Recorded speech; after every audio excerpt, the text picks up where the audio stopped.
So you'll want to do the same thing. So I'm going to stop and talk here, look at your comments, and then give you some direction.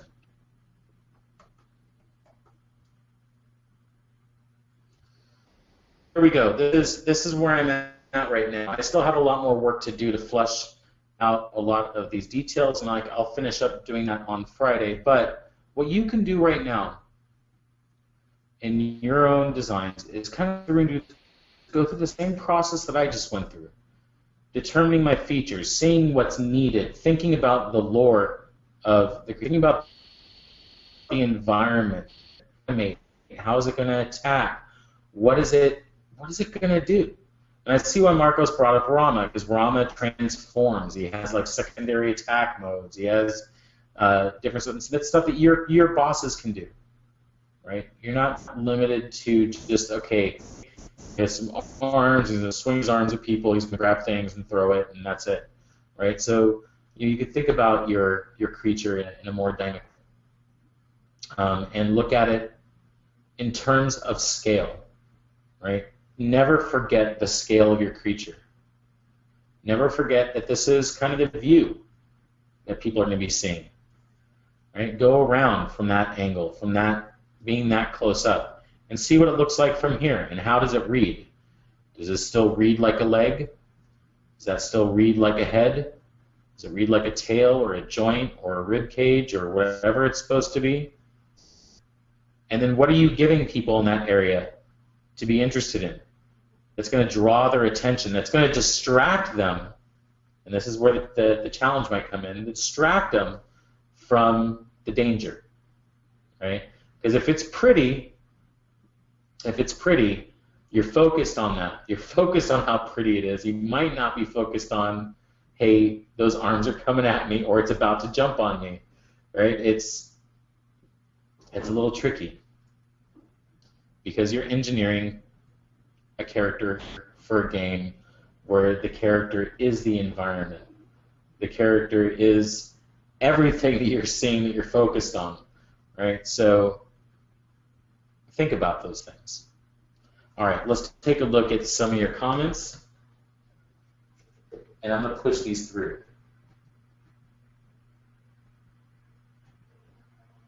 Oh, thanks, Simon.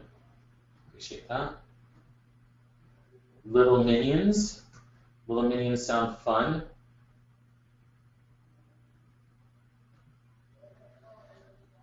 Christian.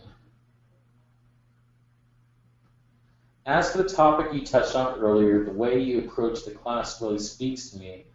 I've always been quite technical, so it is the creative process that needs the most development for me personally. Thanks, man.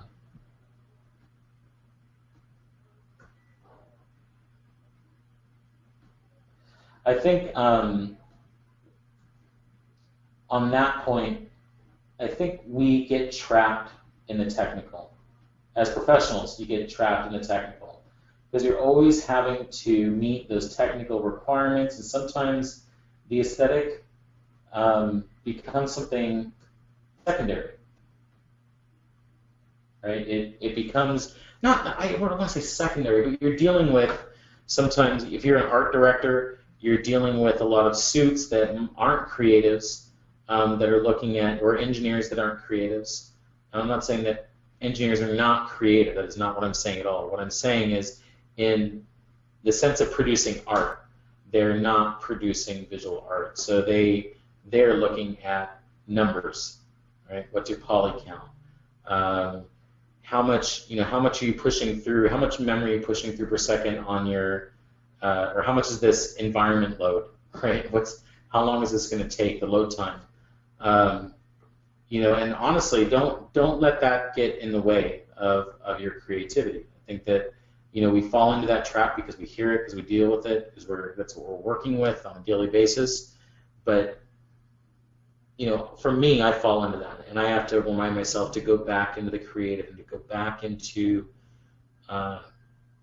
the subconscious and all that's where whimsical area. So I hear you, Christian. It's easy to fall into.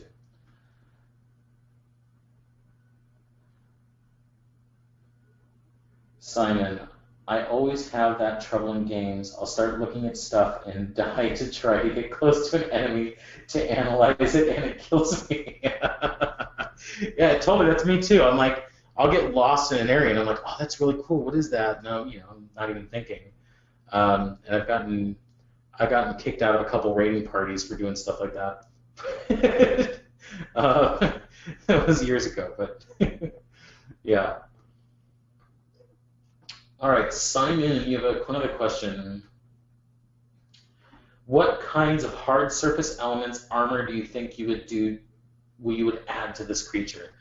To this creature, I'm looking at buried treasure. No, I'm looking at things you might find in the deep, right? So I'm very much like if you look at a lot of my creatures, I fall into the realm of the aquatic a lot. I love the ocean. I've been snorkeling here in California and free diving since I was like 6 years old. I go to areas where there's lots of ocean wildlife. I lean in my design always towards aquatic stuff. So I would think of like, I don't know, sunken ship elements, a mast, an anchor, maybe a tangle of net that's hanging off a portion of this or hanging off of his mouth. It could be stuff like that, right? So I'd look at maybe he has part of the hull of a ship that helps guard the front of his head, like a helmet or a plate, or a couple of ships that he's maneuvered with his claws that are sitting over this area, right? And you're looking at the bottom of, say, like a Spanish galleon, right? So let's see. Let's look at a Spanish galleon.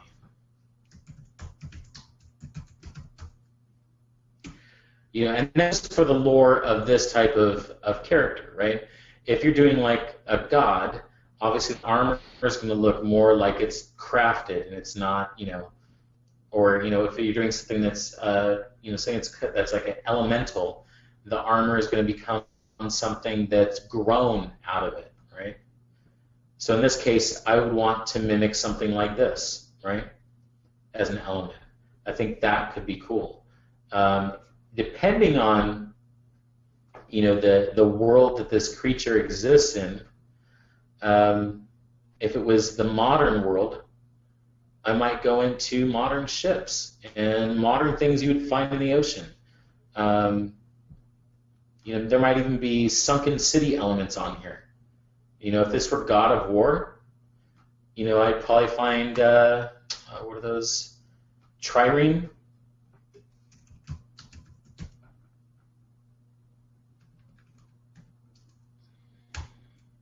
There we go, trireme. Totally misspelling it. Right? I'd probably find something like this and break this up and figure out some way to incorporate this. Right? I mean, look at the nose of that trireme. It's a cool element. Right? But I'd find a way to make this work within my lore. Yeah, man, a little stranded boat on his shoulder. And maybe even a necklace of bones, that are human-sized. He says somehow he managed to braid in with these little arms, ornaments of bones that hang off of here. And maybe some of them are whale bones, maybe some of them are fish bones, and maybe a lot of them are human bones. Maybe there's ripped clothing, ripped sails.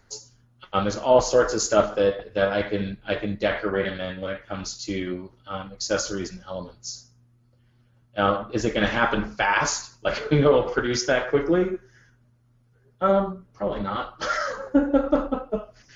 But let's see. For your Spire, I don't know, man. I would have to hear more about your lore. But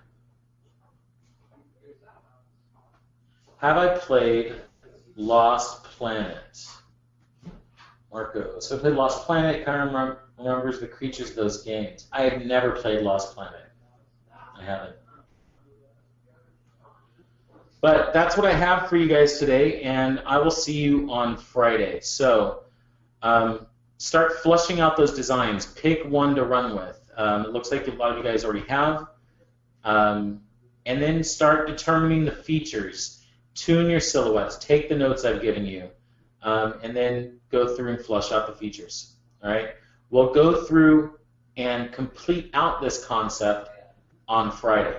All right. So every area has been examined, and you'll have to do the same on your characters.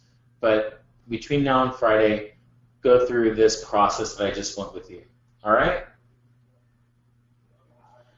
You guys have been awesome. Thank you for the post today. Once again, if you want to post, shoot me a message, an email. I'll take a look and give you feedback in the discussions board.